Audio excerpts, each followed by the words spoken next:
Hi all, I have another fantastic game to show you this morning. This is Leela ID 22096 against Ethereal 11.0. So a fast and furious 14 moves per 2 minutes with a 2-second increment per move. D4 from Leela. We have a French defense. And Leela traditionally is strong in the French defense. It's kind of a closed opening. Quite often the variations are kind of closed with an advantage in space sometimes, and we get that literally here in the advanced French defense advanced variation. So we have knight e7 being played, knight f3, c5, c3, knight c6, knight bc6 rather, bishop d3, bishop d7, white castles, c takes, queen b6. So hitting d4. So there's a lot of pressure emerging on d4 as usual in the French. And also on b2 it makes it slightly inconvenient to try and even defend it sometimes. So, but actually Leela has a different idea in mind already, a very dynamic, aggressive idea in this position. What would you play with white? So white play here after queen b6. Okay, knight c3. Yeah, this is very, very interesting. So the pawn is left to be taken.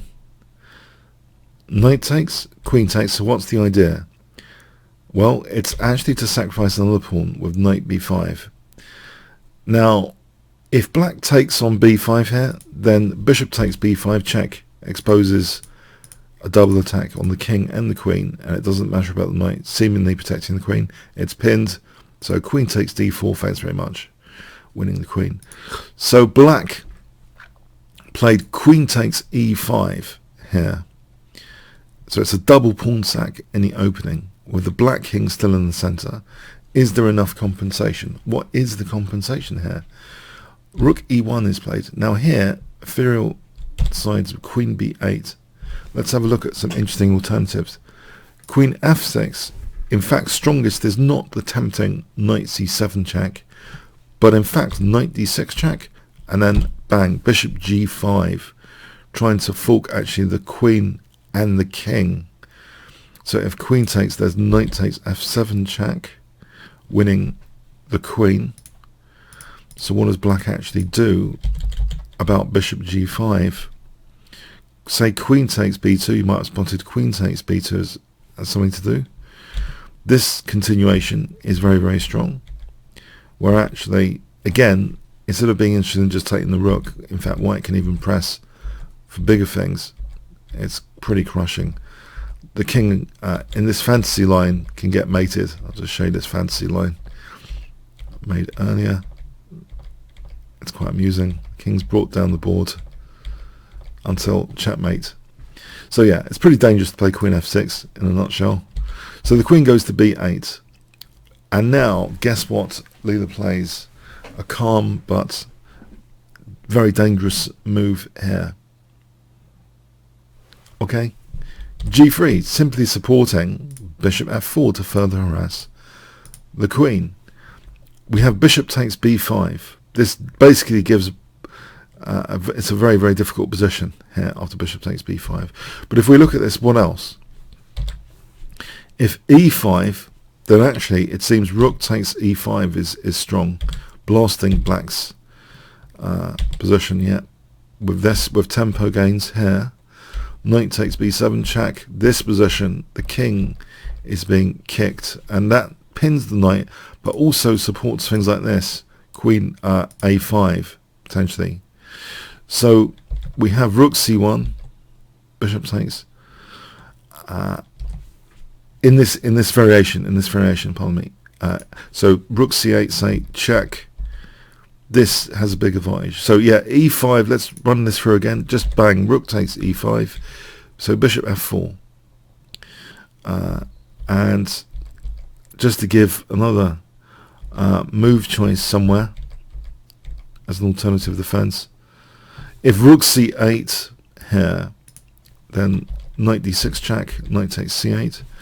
If a6, then again knight d6 check, and taking on c6 is crushing. Bishop f5 check. White's got too much going on here, too much attacking potential. It seems, yeah, king d8, there's things like bishop g5 again. If we look at this, there's always things like bishop g5 with a knight on d6 to fork king and queen. So it's all too dangerous, basically, e5. It looks all too dangerous because the rook takes e5. So bishop takes b5 is tried. Bishop takes, knight c6. So the king's not moving, but a pawn is given back because that pawn's now pinned. Queen takes d5. We have queen c8. And now queen g5, a probing move, leaning on g7, keeping a lot of pressure on. Black played a6 here. If the queen is nudged, the queen just goes to g4 basically. And here, there's queen d4, interrupting black's attempt to try and castle. This position is favourable for white. Black losing castling rights. White has a very dominating position and advantage there. So anyway, in the game, we have a6, bishop a4, queen d8. The queen drops back because it was attacked there. And now h5. So white to play here. Before we look at h5, if bishop c5, by the way, then taking, and then this is a key move, which kind of pins this pawn, and it also basically means rook takes e6 is possible. So say bishop e7, rook takes e6. This position is very nice for white. So yeah, bishop c5 doesn't seem too adequate. And if we look at this again with queen b6 here, then rook takes e6 check, yeah, and bishop e3 is possible. Because if taking here, then bishop takes c5 is check, winning the queen. And if bishop takes e3, rook takes e3 is a big advantage for white. So black tries h5. So Leela to play here. What would you do? 5 seconds. Okay, bang, rook takes e6 check. Now not with the idea of queen takes e6 check, because here bishop e7 and white's getting nothing here. Black's winning that big advantage. The idea is actually queen g6 check. And now if king e7, then there's bishop g5 check, winning the queen. So king d7, bishop f4, yeah, the king is being hunted down here in the center. Bishop d6, rook d1, queen f6 giving a piece back, and with a lost position now actually. Rook takes d6 check, and then winning the queen. Yeah, it's all over really. In case you were wondering here about some other defensive possibilities, king c8, there's actually a really powerful move in this position. Can you guess if I give you 5 seconds? Okay, just queen e4, and yeah, c6 is a major target here for rook takes c6. The crossfire of the bishops is absolutely phenomenal here. So say like knight d8, then rook takes d8 check. This is absolutely crushing. That's check and mate. Look at the two bishops cutting out the escape squares of the king. If we look at this again, say, well, knight e7, the queen just drags the knight back. This is awful, and then just takes. So same kind of thing. Yeah. So say, let's have a look at again. So knight d8 we've had a look at. Rook takes d8 check. If king takes d8, let's have a look at king takes d8. Then actually here queen takes b7. And yeah, this rook is helpless spectator, and this rook's not really helping. d7 here. And the best move might actually be to give it up with, if here queen d7, so the best move might be to give up the rook with rook a7. If that's the best move, that's not very helpful. And this is not very helpful. It's absolutely winning. So it seems, yeah, this is one of the reasons, well, the big reason why in this position king c8 wasn't played. So interesting variations there. This is just too much, this position. So bishop g5, giving up the queen for a rook there, was deemed best. So bishop takes, queen takes, and now look at this. Bishop c2, b3. Okay, this ending. Leela actually, yeah, wins a pawn there. And now slowly supports bishop takes c6. So this queen versus two rooks, but 2 pawns up, is actually in white's favour now, as you might expect. The queen guards f2 from distant a7 here. So we have some interesting technique. H pawn pushed. Yep, a few moves played here. Check. Okay. And now the pawns are starting to be pushed gradually. And so